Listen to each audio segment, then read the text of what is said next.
Another thing I wanted to talk about today was radical responsibility within your spiritual practice. When you are within your spiritual practice, it's different from having a religious practice, even some religious practices outside of the Abrahamic religion.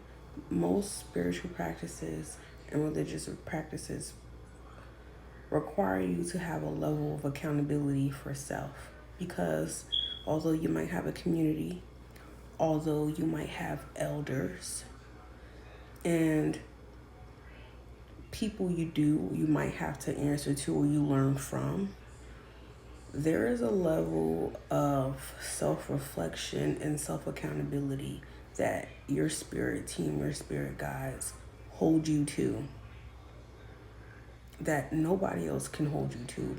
Nobody can undo. Only you can undo it. If you're blocked, only you can unblock yourself.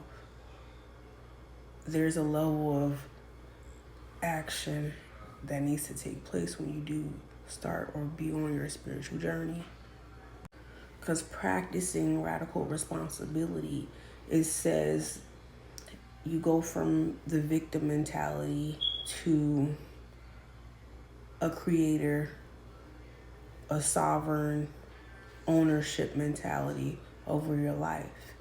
And when you do that, it's not that you're excusing abuse, you're not excusing bad behavior, and you're not excusing any harm that was done to you and pitting it and blaming yourself.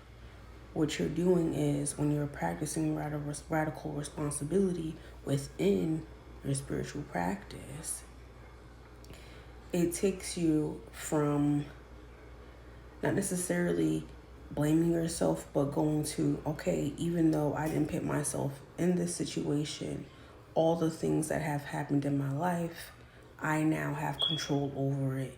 And now it's my responsibility to either heal from it, learn from it, grow from it, transmute the energy, and move on and turn it into something so much better and greater than what it actually was. Because now, although it is not your fault, it is now your responsibility. And with most standard or Abrahamic religions, it's easy to fall into the victim trap. And it's also easy because there's an other, the devil. There's always an outsider, other, to blame or take accountability for something that they didn't or doesn't even exist or didn't do. And when it's a safety net to blame something or blame an other entity or other ideology, it's safe. It creates a comfort zone in which you don't have to change. You're not required to change. And even within spiritual practices, like you guys see all the time, even within spiritual practices that are not Abrahamic religions, you still see people treat their practices or their deities, their ancestors, as if they're some sort of jinns or genies, as if there's some sort of gimme handout. This is what I want. This is what I want. This is what I need. And they're supposed to give it to you all the time. And then when it doesn't work for them, they're looking for something outside of that to blame, instead of being reflective and seeing that, hey, maybe this might not be as transactional of a relationship within what I'm dealing with this deity or entity or my ancestors. Maybe this is relational, and I need to actually get more groundwork in how I approach this. And with that being said, there's consequences.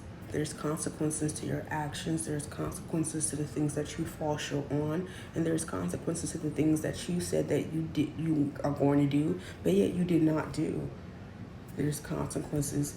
And sometimes your spirit team might be so funny, and not funny, haha, funny, weird, in terms of you can go to one reader, or you can go to somebody, or you can even try to get insight, and they won't even give that person insight. They'll let you know specifically, no, I'm going to speak to you and you only, because you know why you messed up.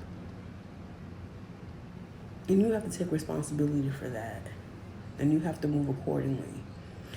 The words or the actions that you put out into the world, into the universe, towards somebody, whether it be good intent, malintent, you have to take ownership for that. You have to take accountability for it. And sometimes that's scary because it's hard as a human to admit that, hey, maybe I might have not had it. Maybe I didn't need to do that spell. Maybe that spell was the reason why I got my ass whooped this last month.